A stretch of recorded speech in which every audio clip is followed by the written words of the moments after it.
మీరే నాకన్నా చక్కగా చెప్తారు రాష్ట్రంలో రాజకీయాలు ఎలా సాగుతూ ఉన్నాయి అని చెప్పి. ఈరోజు మొట్టమొదటిసారిగా చూస్తూ ఉన్నాం.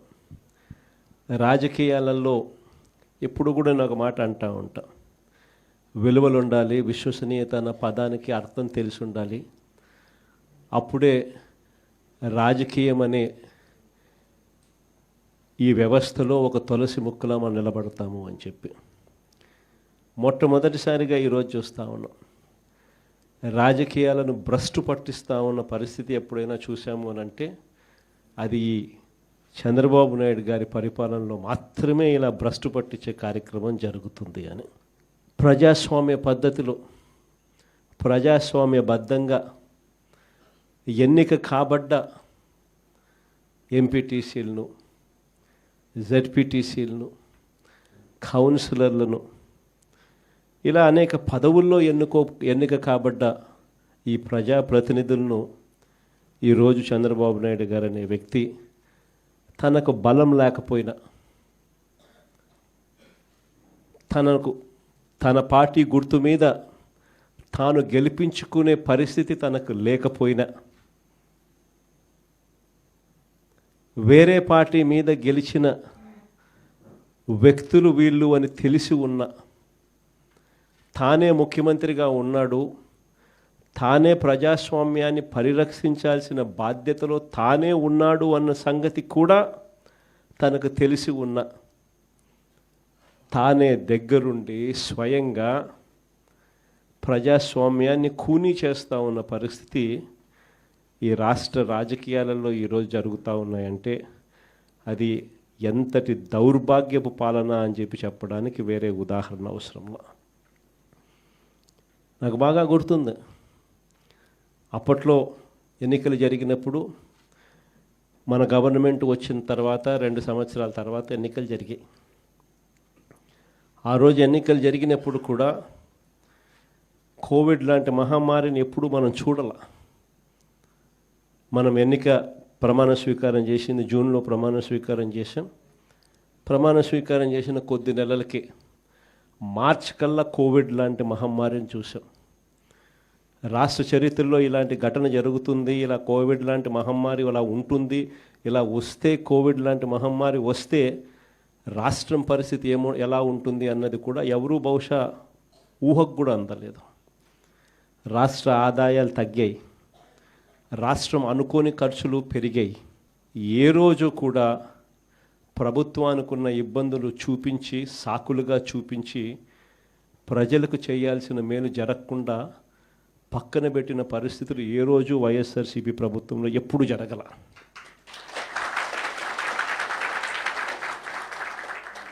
మనకున్న సమస్యలు ఎన్నున్నా కూడా చిక్కటి చిరునవ్వునే చూపించి ఎన్నికల వేళ ఏదైతే మాట చెప్పామో ఆ చెప్పిన ప్రతి హామీని, ఆ మేనిఫెస్టోలో చెప్పిన ప్రతి హామీని సీఎంఓలో నా దగ్గర నుంచి మొదలెడితే ఆ పాంఫ్లెట్ కాగితం కలెక్టర్ల కార్యాలయాల దగ్గర నుంచి, సచివాలయాలు సెక్రటేరియట్లో ఉన్న హెచ్ఓడి కార్యాలయాల దగ్గర నుంచి, సెక్రటరీలుగా పనిచేస్తూ ఉన్న అధికారుల దగ్గర వరకు కూడా ప్రతి కార్యాలయంలోనూ కూడా ఈ మేనిఫెస్టో అన్నది ప్రతి కార్యాలయంలోనూ కూడా డిస్ప్లే పెట్టి ప్రతిరోజు దాన్ని నా దగ్గర నుంచి, మంత్రుల దగ్గర నుంచి, సెక్రటరీల దగ్గర నుంచి, కలెక్టర్ల దగ్గర నుంచి, హెచ్ఓడీల దగ్గర నుంచి ప్రతి ఒక్కరూ దాన్ని చూసేట్టుగా చేసి ప్రతిరోజు దాని గురించి ఆలోచన చేసి ఏకంగా ఎన్నికల్లో మేనిఫెస్టోలో చెప్పిన హామీలన్నీ 99% అమలు చేసిన పాలన ఏదైనా జరిగింది అని అంటే అది వైఎస్ఆర్సీపీ పాలన అని చెప్పడానికి గర్వపడతాను.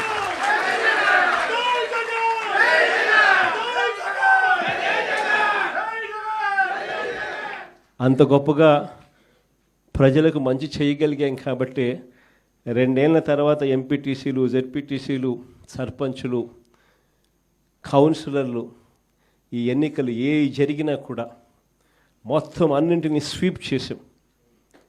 దాదాపుగా 86%, 88% స్థానాలు ప్రతి చోట కూడా మనమే గెలవగలిగాం. ఆ రోజుల్లో నాకు బాగా గుర్తుంది, మున్సిపాలిటీలు జరిగాయి, రాష్ట్ర వ్యాప్తంగా క్లీన్ స్వీప్ చేసినాం. దాదాపుగా 120 చిల్లర ఎలక్షన్స్ క్లీన్ స్వీప్ అయిపోయిన తర్వాత కూడా కేవలం 2 చోట్ల మాత్రం, తాడిపత్రిలో అయితే నాకు బాగా నెంబర్లు కూడా గుర్తున్నాయి, వాళ్ళకు 18 మనకు 16, కేవలం మనకు వాళ్ళకు తేడా 2. మన ఎమ్మెల్యే అన్నాడు లాగేద్దాం సార్ అన్నాడు, నా దగ్గరికి వచ్చి లాగేద్దాం అన్నాడు. ఎమ్మెల్యే నేను హౌస్ అరెస్ట్ చేయించిన, నేనే స్వయంగా మన ఎమ్మెల్యేని హౌస్ అరెస్ట్ చేశాడు, ఎన్నిక సవ్యంగా జరిగించిన.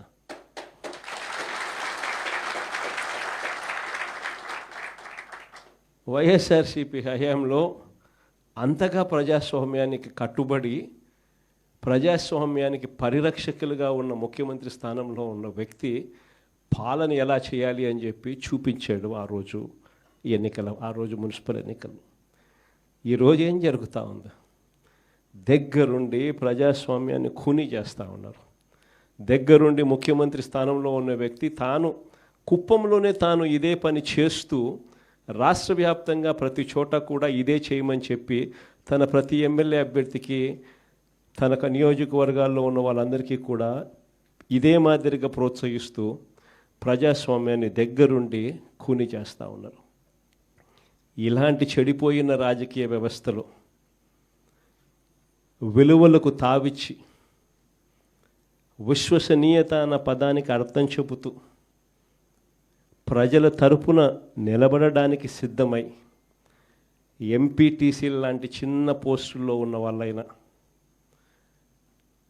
కౌన్సిలర్లు వంటి చిన్న పోస్టుల్లో ఉన్న వాళ్ళైనా, జెడ్పీటీసీలు వంటి చిన్న పోస్టుల్లో ఉన్న వాళ్ళైనా ఏకంగా చంద్రబాబు నాయుడు గారి ముఖ్యమంత్రి స్థానంలో ఉన్న వ్యక్తికి కూడా, అయ్యా చంద్రబాబు, రాజకీయాలు నీ మాదిరిగా కాదు చేయాల్సింది, మమ్మల్ని చూసి నేర్చుకో అని చెప్పి చంద్రబాబు నాయుడికి గుణపాఠం చెప్పే పరిస్థితిలో రాజకీయాలు చేసిన మీకు హ్యాట్స్ ఆఫ్ చెప్తూ సెల్యూట్ చేస్తా ఉన్నా. ఎందుకనంటే రాజకీయాలలో విలువలు, విశ్వసనీయత అన్నది ఎంత అవసరమైన పాయింటో ఈ ఒక్క ఉదాహరణ చెప్తాం. ఈరోజు నేను ఒకటే చెప్తా ఉన్నా, కళ్ళు మూసుకొని కళ్ళు తెరిచేసరికి సంవత్సరం అయిపోయింది. మరో 3 సంవత్సరాలు కూడా కళ్ళు మూసుకొని కళ్ళు తెరిచేసరికి మరో 3 సంవత్సరాలు కూడా అయిపోతుంది. కానీ ఒకటే చెప్తా ఉన్నా, ఈరోజు కూడా గర్వంగా కూడా చెప్తా, ఈరోజు కూడా వైఎస్ఆర్సీపీకి సంబంధించిన ఏ కార్యకర్త అయినా కూడా, ఎంపీటీసీ కావచ్చు, వార్డు మెంబర్ కావచ్చు, సర్పంచ్ కావచ్చు, కౌన్సిలర్ కావచ్చు, జెడ్పీటీసీలు కావచ్చు, ఎవరైనా కూడా వైఎస్ఆర్సీపీకి చెందిన ఏ కార్యకర్త అయినా రాష్ట్రంలో ఏ ఇంటికైనా కూడా వెళ్ళి గర్వంగా తలెత్తుకొని చిక్కటి చిరునవ్వుల మధ్య గర్వంగా వైఎస్ఆర్సీపీ కార్యకర్తలు మేము అని చెప్పుకునే పరిస్థితి ఈరోజు వైఎస్ఆర్సీపీ కార్యకర్తలకు మాత్రమే ఉంది. నేను అడుగుతా ఉన్నా ఈరోజు చంద్రబాబు నాయుడు మహానాడు అని చెప్పి పెద్ద పెద్ద డ్రామాలు చేస్తూ ఈరోజు ఏదో పెద్ద ప్రోగ్రాములు పెడతారు. నేను అడుగుతా ఉన్నా, మీ వేదికపై నుంచి నీకు చెప్పే ధైర్యం ఉందా? మీ కార్యకర్తలను గడప గడప తిప్పే ధైర్యం మీకు ఉందా అని అడుగుతా ఉన్నా ఇదే చంద్రబాబు నాయుడు. కారణం, తెలుగుదేశం పార్టీకి సంబంధించిన ఏ కార్యకర్త అయినా కూడా గడప గడప ప్రోగ్రాం చేస్తూ ఏ ఇంటికి వాళ్ళు వెళ్ళినా కూడా ఆ ప్రతి ఇంట్లోనూ కూడా చంద్రబాబు నాయుడు గారు ఎన్నికలప్పుడు ఇచ్చిన మేనిఫెస్టో ఆ ప్రతి ఇంట్లో వాళ్ళ దగ్గర కాపీ ఉంది. ఆ ఎన్నికల మేనిఫెస్టో వాళ్ళ ఇంట్లో కాపీ ఉంది. ఎన్నికలప్పుడు వీళ్ళు పబ్లిసిటీ ఇస్తూ వీళ్ళు మర్చిపోతారేమో అని చెప్పి 1కి 2 సార్లు 3 సార్లు 4 సార్లు కార్యకర్తలందరినీ కూడా తిప్పుతూ ప్రతి ఇంటికి వెళ్ళి వీళ్ళు చెప్పిన మాటలు ప్రతి ఇంట్లోనూ కూడా ప్రజలకు గుర్తుంది. వీళ్ళు ఇచ్చిన బాండ్లు ప్రతి ఇంట్లో కూడా ఈ రోజుకి ఉన్నాయి. ఒకవైపున చంద్రబాబు ప్రభుత్వం ఇచ్చిన ఏ హామీని నెరవేర్చకుండా సూపర్ 6లు సూపర్ 7లు గాలి కుదిలేసి 143 హామీలను పూర్తిగా పక్కకు వదిలేసి, ఇంతకుముందు చెప్పినట్టుగా చిన్న చిన్న హామీలు, ఏది బస్సు, ఇది పెద్ద హామీ కూడా కాదు, చిన్న చిన్న హామీలు. మా కడపలో మహిళలందరూ ఎదురు చూస్తూ ఉన్నారు, ఎప్పుడెప్పుడు చంద్రబాబు ఇది చెప్తాడా, ఎప్పుడెప్పుడు ఇది అయిపోతుందా, విశాఖపట్నం పోయి అట్లా రావచ్చు కదా, పొద్దున పోయి సాయంత్రానికి విశాఖపట్నం రావచ్చు కదా అని చెప్పి మా వాళ్ళందరూ ఎదురు చూస్తూ ఉన్నారు. ఇటువంటి చిన్న హామీలు కూడా పట్టించుకునే పరిస్థితుల గ్యాసు, అది ఇంకొక చిన్న హామీ. ఆ గ్యాస్ కూడా కనీసం ఆ సిలిండర్లన్నీ కరెక్ట్గా ఇచ్చినాడంటే అది మోసమే. ఇటువంటి చిన్న చిన్న హామీల దగ్గర నుంచి మొదలు పెడితే 143 హామీలకు గతి లేదు, సూపర్ 6కు గతి లేదు, సూపర్ 7కు గతి లేదు. మరోవైపున చూస్తే రాష్ట్రంలో పరిస్థితి ఎలా ఉంది? మరోవైపున వ్యవస్థలన్నీ పూర్తిగా నిర్వీర్యమైపోయిన పరిస్థితి, చదువులు పూర్తిగా పడకెక్కే, గోరుముద్ద స్కూళ్ళల్లో నాసిరకం ఫుడ్తో తినలేని పరిస్థితిలో ఈరోజు స్కూళ్ళు ఉన్నాయి. స్కూళ్ళల్లో ఇంగ్లీష్ మీడియం పడకేసింది. 3వ తరగతి నుంచి పిల్లలకు టోఫుల్ చెప్పిస్తూ, టోఫుల్ను ఒక పీరియడ్గా ఇంట్రడ్యూస్ చేస్తూ మన పిల్లలు గొప్పగా ఇంగ్లీష్ నేర్చుకోవాలని ఆరాటపడిన మన పాలనతో చూస్తే వీళ్ళు వస్తూనే టోఫుల్ పీరియడ్ని ఎత్తేసినారు. నాడు నేడు పనులు ఆగిపోయాయి. 8వ తరగతి పిల్లల చేతుల్లో ట్యాబులు కనిపించాల్సింది ట్యాబులను కూడా దూరం చేసినారు ఈ పెద్ద మనిషి చంద్రబాబు నాయుడు పాలనలో. అమ్మ ఒడి ఇస్తూ తల్లులను ప్రోత్సహించాల్సింది పోయి అమ్మ ఒడికి పంగనామాలు పెట్టినాడు ఈ పెద్ద మనిషి చంద్రబాబు నాయుడు. మరోవైపు చూస్తే ఫీజు రీయింబర్స్మెంట్ లేదు, మరోవైపు చూస్తే వసతి దీవెన లేదు. సంవత్సరం అయిపోయింది, ఇంతవరకు పిల్లలకు కట్టాల్సిన ఫీజులు 0. ప్రతి 3 నెలలకు ఒకసారి, 3 నెలలు అయిపోయిన వెంటనే మన ప్రభుత్వంలో క్వార్టర్ అయిపోయిన వెంటనే మనం ఫీజులు ఇచ్చేవాళ్ళం. నెక్స్ట్ క్వార్టర్ లేకి పడుతూనే ప్రతి క్వార్టర్ ఫీజులు మనం 3 నెలలకు ఒకసారి అయిపోయిన వెంటనే ఇచ్చే పరిస్థితి నుంచి ఈరోజు సంవత్సరం అయిపోయింది, ఫీజుల గురించి పట్టించుకునే నాతులు లేడు. ఫీజులు చూస్తే ఒకవైపున బాదుతూ ఉన్నారు, మరోవైపున పిల్లలను చదివించలేక తల్లిదండ్రులు చదువులు మానేస్తూ ఉన్న పరిస్థితులు. వసతి దీవెన పడకేసేస్తుంది. మరోవైపున చూస్తే వైద్యం, ఆరోగ్యశ్రీని మన హయాంలో 1000 ప్రొసీజర్లను 3300 ప్రొసీజర్లకు తీసుకొని పోయి 25 లక్షల దాకా ఉచితంగా వైద్యం అందించి, గ్రామంలోనే విలేజ్ క్లినిక్ పక్కనే పెట్టి ఫ్యామిలీ డాక్టర్ కాన్సెప్ట్ తీసుకొని వచ్చి గవర్నమెంట్ హాస్పిటళ్లలో 0 వేకెన్సీ పాలసీని తీసుకొని వచ్చి ఏకంగా బ్రహ్మాండమైన పాలన మనం అందిస్తే, ఈరోజు నెట్వర్క్ హాస్పిటల్స్కి సంబంధించి సంవత్సరం అయిపోయింది, ప్రతి నెల 300 కోట్లు ఆరోగ్యశ్రీ కింద డబ్బులు ఖర్చు అవుతాయి. సంవత్సరం అయిపోయింది, 3600 కోట్లు, 300 × 12 నెలలు రూపాయిల ఆరోగ్యశ్రీ హాస్పిటల్ మొత్తం, నెట్వర్క్ హాస్పిటల్స్ మొత్తం పూర్తిగా ఆరోగ్యశ్రీ పేషెంట్లను చూడడం మానేసినారు. ఈరోజు పేషెంట్కి ఏదైనా వైద్యం పరంగా ఏదైనా ఇబ్బంది వస్తే హాస్పిటల్కి పోతే ఆరోగ్యశ్రీ పేషెంట్కి అందక పేషెంట్ అప్పులు పాలైతే తప్ప వైద్యం అందని పరిస్థితిలో ఈరోజు వైద్యం పరిస్థితి గాలికి ఎగిరిపోయాయి.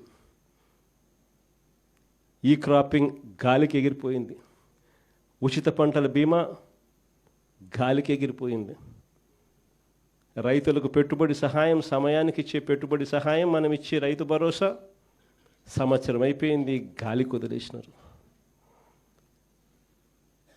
ఇన్పుట్ సబ్సిడీ కింద సీజన్ అయిపోయేలాగానే మనం సహాయం చేస్తూ రైతులకు తోడుగా అందించే కార్యక్రమం గాలికి ఎగిరిపోయింది. ఈరోజు రైతులకు ఏ పంటకు కూడా ఈరోజు గిట్టుబాటు ధరలు రాని పరిస్థితి ఈరోజు మొదలైంది. ధాన్యం అనేది ఈరోజు కొనుగోలు చేసే కార్యక్రమం ఏ రైతుకు కూడా కనీసము గిట్టుబాటు ధర ఇచ్చి ఎంఎస్పి ఇచ్చి కొనుగోలు చేసే పరిస్థితి లేదు. మన హయాంలో ఎంఎస్పీనే కాదు, జిఎల్టీ అని గన్ని బ్యాగ్సు, లేబరు, ట్రాన్స్పోర్టు అని ప్రతి ఎకరాకు 10,000 రూపాయలు అదనంగా రైతుకు జిఎల్టీ రూపకంలో మనం డబ్బులు ఇచ్చి ఏ రైతుకు ఎంఎస్పి తగ్గకుండా మనం చూసుకుంటా ఉంటే, ఈరోజు ధాన్యం దగ్గర నుంచి మొదలెడితే మిరప, చీని, టొమాటో ఏ పంట తీసుకున్నా కూడా, పొగాకు ఏ పంట తీసుకున్నా కూడా రైతుకి ఈరోజు గిట్టుబాటు ధర రాని పరిస్థితిలో ఈరోజు రైతు వ్యవసాయం జరుగుతూ ఉంది. రైతు పరిస్థితి దళారీల పరిస్థితి అయిపోయింది రైతు. మరోవైపున చూస్తే law and order, red book రాజ్యాంగం నడిపిస్తూ ఉన్నారు.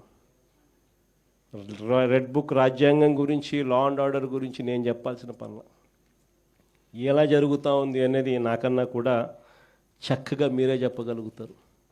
ఈరోజు చంద్రబాబు నాయుడు గారి పాలనలో జరుగుతూ ఉన్న వైఫల్యాలను, చంద్రబాబు నాయుడు గారి పాలనలో జరుగుతూ ఉన్న అన్యాయాలను ప్రశ్నిస్తే చాలు, ఆ ప్రశ్నించే గొంతు వినపడకుండా చేయడం కోసం ఏకంగా భయాన్ని సృష్టిస్తూ రెడ్ బుక్ రాజ్యాంగాన్ని నడుపుతూ ఉన్నారు. దొంగ కేసులు పెడతా ఉన్నారు, దొంగ సాక్ష్యాలను సృష్టిస్తూ ఉన్నారు. నిజంగా ఆశ్చర్యకరమైన విషయం. మన పల్నాడు నియోజకవర్గంలో చూస్తే, పల్నాడు నియోజకవర్గంలో వాళ్ళు కొట్లాడుకొని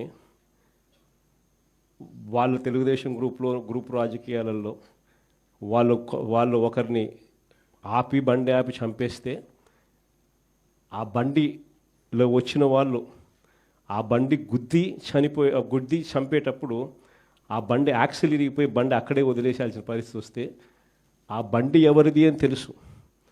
చంపేటప్పుడు సాక్షులు, ప్రత్యక్ష సాక్షులు ఎవరు చంపినారో కూడా తెలుసు. అయిపోయిన వెంటనే ఎస్పీ వచ్చి వాళ్ళు కొట్లాడుకొని చంపుకున్నారు అని చెప్పి ఎస్పీ చెప్తే 2 రోజుల తర్వాత మన క్యాండిడేట్ను, మన ఎమ్మెల్యే క్యాండిడేట్ను దాంట్లోకి ఇరికిచ్చే కార్యక్రమం చేస్తూ ఉన్నారు. ఆశ్చర్యం కలిగించే విషయం. మాజీ మంత్రి కాకాని మొన్న ఈ మధ్యకాలంలోనే ఆయనను అరెస్ట్ చేసినారు. అది కూడా ఏంది, ఎలాంటి ఇల్లీగల్ మైనింగ్ గతంలో జరగలేదని ఒక చిన్న కేసు, ఆ కేసులో నుంచి బయటకు తీసినారు. అక్కడ ఇల్లీగల్ మైనింగ్ జరిగిందని, అప్పుడెప్పుడో జరిగిందని చెప్పి, ఆ మైన్లో జరిగిందని చెప్పి ఇప్పుడు బయటకు తీస్తూ ఉంటారు. ఆ మైనింగ్లో అప్పుడు ఇల్లీగల్ మైనింగ్ జరగలేదు అని చెప్పి రిపోర్ట్లు ఇచ్చిన అధికారులతోనే మళ్ళా ప్లేట్ మార్పిచ్చి జరిగింది అని చెప్పి కాకాని గోవర్ధన్ అరెస్ట్ చేసినారు. 2023లో టీడీపీ కార్యాలయం మీద జరిగిన దాడట 127వ ముద్దాయి కింద ఇప్పుడు మన మంగళగిరి ఎక్స్ఎమ్మెల్యే ఆళ్ళ రామకృష్ణ ఇప్పుడు నిన్న ఈ మధ్యకాలంలో ఆయనను కూడా యాడ్ చేస్తున్నారు. అంతటితో సరిపోలేను. ఈ మధ్యకాలంలో జరిగిన ఘటనలు చెప్తా ఉన్నా. ఎప్పుడెప్పుడో నియోజకవర్గంలో జరిగినవన్నీ పాత, ఎప్పుడో సంబంధం లేని విషయాలు ఏదైనా జరిగితే చాలు దాంట్లో నుంచి ఇప్పుడు మన వాళ్ళందరినీ ఇరికిచ్చి వాళ్ళందరినీ జైలులో పెట్టించే కార్యక్రమాలు రెడ్ బుక్ రాజ్యాంగంలో చూస్తూ ఉన్నాం. ఇన్ని దారుణాలు జరుగుతూ ఉన్నా కూడా నేను మీ అందరికీ కూడా చెప్పేది ఒకటే, ఎల్లకాలం ఈ ప్రభుత్వం ఇలా సాగదు. ఈరోజు నిజంగా ఏ వర్గము కూడా సాటిస్ఫైడ్గా లేదు. చంద్రబాబు నాయుడు గారి హయాంలో ఈ ఏడాదిలో ఒక్కటంటే ఒక ఉద్యోగం రాలా. పైగా ఈయన వచ్చిన తర్వాత ఉద్యోగాలు ఈయన ఊడబెరికింది ఎంతమందియో తెలుసా? 2,60,000 మంది వాలంటీర్ల ఉద్యోగాలు హూష్ కాకి. ఈయన వస్తానే 15,000 మంది ఏపీ బ్రివరేజెస్లో పనిచేస్తూ ఉన్న కాంట్రాక్ట్ ఎంప్లాయీస్ హూష్ కాకి. ఈయన వస్తానే రేషన్ షాపుల్లో రేషన్ బండ్లు పెట్టుకుని నడిపిస్తూ ఉన్న 9,800 మంది వాహనాలు, ఒక్కొక్క వాహనంలో 2 పనిచేస్తారు, 20,000 మంది ఉద్యోగాలు హూష్ కాకి. ఈ మనిషి వచ్చిన తర్వాత ఉద్యోగాలు కొత్తవి ఇవ్వడం దేవుడెరుగ్గానే ఉన్న ఉద్యోగాలు ఏకంగా 3 లక్షల పైసలకు ఉద్యోగాలు హూష్ కాకి ఈయన వచ్చిన తర్వాత. ఉద్యోగస్తులు ఆ టైంలో ఉద్యోగస్తులకు ఏమేమో చెప్పి మన మీద విషం నింపి వాళ్ళందరినీ కూడా చంద్రబాబు నాయుడుకు మోసం చేసినాడు. వాళ్ళ పరిస్థితి ఏమిటి అని చెప్పి చూస్తే ఈరోజు కొత్తగా ఒక్కరికి కూడా ఇంతవరకు ఐఆర్ ఇచ్చిన పాపాన పోల. పిఆర్సీ లేదు, ఐఆర్ లేదు, 3 డిఏలు పెండింగ్, బకాయిలు పెండింగ్. ఉద్యోగస్తులు అందరూ కూడా ఈరోజు ఎందుకు అయ్యే తెచ్చుకున్నాం ఈ పెద్ద మనిషి చంద్రబాబు నాయుడు అని చెప్పి తలపట్టుకుంటా ఉన్నారు. ఈరోజు ఉద్యోగస్తులందరూ కూడా చంద్రబాబు నాయుడు గారిని నమ్ముకొని ఇంతవరకు ఏ వర్గం కూడా సాటిస్ఫైడ్గా లేని పరిస్థితులు ఈరోజు రాష్ట్రంలో కనిపిస్తూ ఉన్నాయి. మరోవైపున విచ్చలవిడి కరప్షన్, ఎక్కడ ఏది వదలడంలా, ఇసుక వదలడంలా, మట్టి వదలడంలా, సిలికా వదలడంలా, క్వాడ్స్ వదలడంలా, లిఖర్ వదలడంలా. ఇంకా రాజధాని గురించి నేను చెప్పాల్సిన పనుల మన సుదీర్ఘంగా 2 గంటల సేపు చెప్పిన ఏ రకంగా కొత్త పద్ధతుల్లో ఏదో స్కాములు చేస్తూ ఉన్నాడు అని చెప్పి. ఎక్కడ ఏది వదలకుండా విచ్చలవిడి కరప్షన్ జరుగుతూ ఉంది. ఇవన్నీ ఎందుకు చెప్తా ఉన్నాను అంటే, ఇంత మంచి చేసిన మనకే ఇవన్నీ ఏవీ లేవు మన హయాంలో. లేవు కాబట్టే మీ అన్న, మీ తమ్ముడు, మీ బిడ్డగా ఉన్న మీ జగన్ 2,73,000 కోట్ల రూపాయలు బటన్ నొక్కగలిగాడు.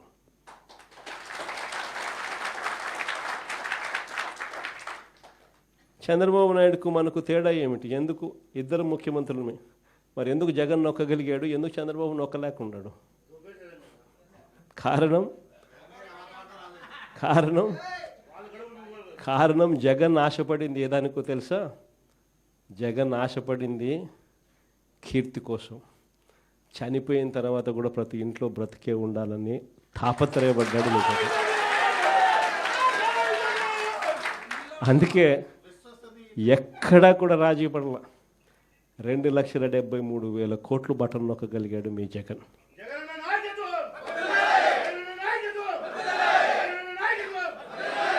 కానీ ఈరోజు చంద్రబాబు నాయుడు ఎందుకు బటన్ నొక్కలేకున్నాడు అంటే కారణం ప్రతి విషయంలోనూ కూడా దోచేసుకున్నది పంచుకోవడము, ఇది జరుగుతూ ఉంది. రాష్ట్రానికి రావాల్సిన ఆదాయాలు కూడా ఫస్ట్ టైం తగ్గుముఖం. దేశం మొత్తం 11%, దేశం మొత్తం 13% ఆదాయాలు, దేశం మొత్తం ఆదాయాలు పెరిగితే మన రాష్ట్రంలో ఆదాయాలు కేవలం 3% పెరిగాయి. ఎందుకు మన రాష్ట్రంలో ఆదాయాలు పెరగడం లేదంటే కారణం రాష్ట్రానికి రావాల్సిన ఆదాయాలు రాష్ట్ర ఖజానాకు రావడంలా. రాష్ట్రానికి రావాల్సిన ఆదాయాలు తెలుగుదేశం పార్టీకి సంబంధించిన గజ దొంగల ముఠ జోబులు లేకపోతూ ఉంది కాబట్టి రాష్ట్రానికి సంబంధించిన ఆదాయాలు తగ్గుతూ ఉన్నాయి. ప్రతి అడుగులోనూ ఇదే కనిపిస్తూ ఉంది. ఇవన్నీ కూడా ఎందుకు చెప్తా ఉన్నానంటే ఇంత మంచి చేసిన మనకే ఒక్కొక్కసారి ఈ మాదిరిగా ప్రతిపక్షంలో కూర్చోని పరిస్థితి వస్తే ఇక ఏ మంచి చేయని ఈ మనిషి, అన్ని అబద్ధాలు మోసాలు చేసే ఈ మనిషిని రేపొద్దున ఎన్నికలు వచ్చినప్పుడు ప్రజలు తంతే ఇంక ఎంత దూరంలో పడతాడు చంద్రబాబు నాయుడు అని చెప్పి నేను వేరే చెప్పాల్సిన పనుల. రేపొద్దున ఖచ్చితంగా ఎన్నికలు ఎప్పుడు వచ్చినా కూడా రేపొద్దున చంద్రబాబు నాయుడు గారు అనే వ్యక్తి ప్రజలు ఈ పక్క తంతే డిపాజిట్లు కూడా రాని పరిస్థితులకి ఆ పక్క పడతాడు అనేది మాత్రం ఖచ్చితంగా చెప్తాను. ఈసారి జగన్ 2.0లో మాత్రం అలా ఉండదు. సంక్షేమము, రాష్ట్ర అభివృద్ధి, రాష్ట్ర ప్రజలే కాదు, ఈసారి కార్యకర్తలు మాత్రం అందరికన్నా పై స్థానంలో ఖచ్చితంగా ఉంటారని మాత్రం చెప్తాను. అంతేకాదు ఈసారి కార్యకర్తలు బాగోగులు ఒక్కటే కాదు చూసుకునేది, ప్రతి కార్యకర్తకు కూడా నేను ఒకటే చెప్తా ఉన్నా, ఇవాళ జరుగుతూ ఉన్న అన్యాయాలను నేను చూస్తూ ఉన్నా, మీకు జరిగిన ప్రతి కష్టం నేను గమనిస్తూనే ఉన్నా. మీ అందరికీ కూడా నేను ఒకటే చెప్తా ఉన్నా, ఈరోజు ప్రతిపక్షంలో ఉండం, అవతలో అధికారం, అవతలోడు కష్టాలు పెడతాడు, అధికార దుర్వినియోగం చేస్తున్నాడు, పర్వాలా తీసుకుండా. ఎవడు అన్యాయం చేసినా కానీ మీ అందరికీ చెప్తా ఉన్నా, నేను రెడ్ బుక్ అన్నాను కానీ మీ ఇష్టం వచ్చిన బుక్లో పేరు రాసుకోండి.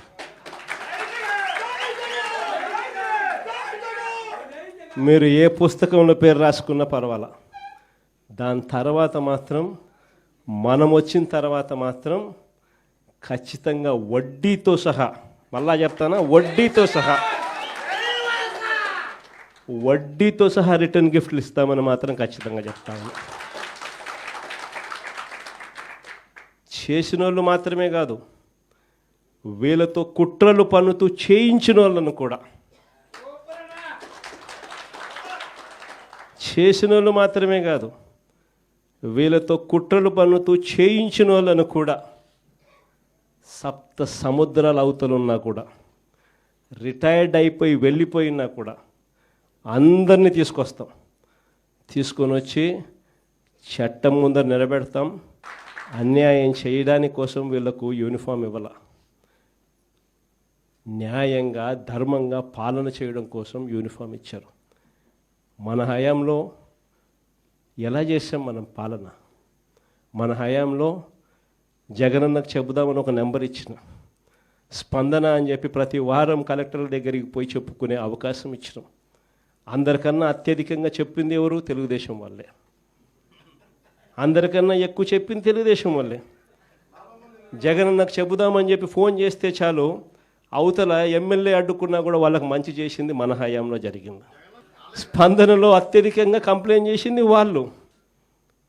ఎమ్మెల్యే లాంటి వాళ్ళు అడ్డుకున్నా కూడా వాళ్ళకందరికీ కూడా వాళ్ళని కాదని మంచి చేసింది మీ జగన్.